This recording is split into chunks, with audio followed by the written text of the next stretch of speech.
इससे पहले कि फ्री की कहानियों के मज़े लो, इस चैनल को सब्सक्राइब करो और वीडियो को लाइक करो ताकि अगली बार ऐसी कोई भी कहानी आपके YouTube पेज पर आने से ना छूट पाए। दो हंसों की कहानी।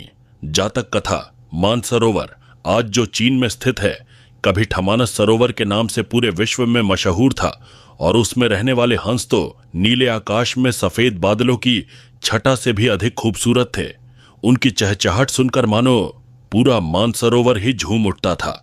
उन्हीं सफेद हंसों के बीच दो सोने के हंस भी रहते थे। दोनों हंस बिल्कुल एक जैसे दिखते थे और दोनों का आकार भी अन्य हंसों की तुलना में थोड़ा बड़ा था। दोनों समान रूप से गुणवान भी थे। फर्क था तो बस इतना कि उनमें एक राजा था और दूसरा उसका वफादार सेनापति। राजा का नाम धृतराष्ट्र था और सेनापति का नाम सुमुख। दोनों हंसों की चर्चा देवों, नागों, यक्षों और पूरी मनुष्य जाति के बीच अक्सर हुआ करती थी। हाल ही में मनुष्य योनि के लोगों को भी उनके गुण मनोरम रूप के बारे में पता चलने लगा। वाराणसी के राजा ने जब उन हंसों के बारे में सुना तो उसके मन में उन हंसों को पाने की प्रबल इच्छा जाग उठी।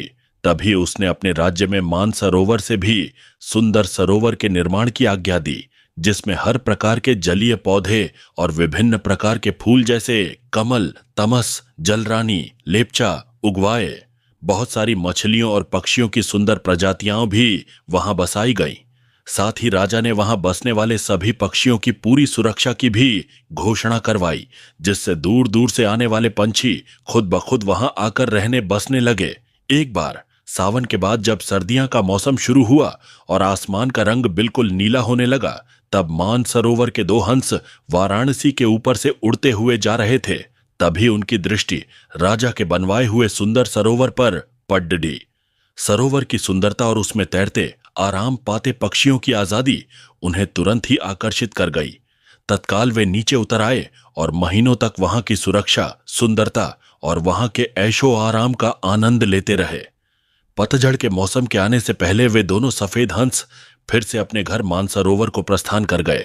मानसरोवर पहुंचकर उन्होंने अपने साथियों के बीच वाराणसी के सुंदर सरोवर की इतनी प्रशंसा की, इतनी तारीफ की कि सारे के सारे हंस वर्षा के बाद वाराणसी जाने को तत्पर हो उठे। हंसों के राजा युधिष्ठिर और उसके सेनापति सुमुख ने अन्य हंसों की इस योजना को समुचित नहीं माना, ठीक नहीं समझा। युधिष्ठिर ने उनके प्रस्ताव को नहीं स्वीकारा। यह कहा कि पंछी और जानवरों की एक प्रवृत्ति होती है, एक ही आदत होती है। वे अपनी संवेदनाओं, अपनी जरूरतों को अपनी चीखों से प्रकट करते हैं, किंतु फिर भी कुछ दिनों के बाद हंसराज को हंसों की जिद के आगे झुकना है। तुम मानो या ना मानो, यह सरोवर के समस्त हंसों के साथ जान पड़ता वाराणसी को प्रस्थान कर गया।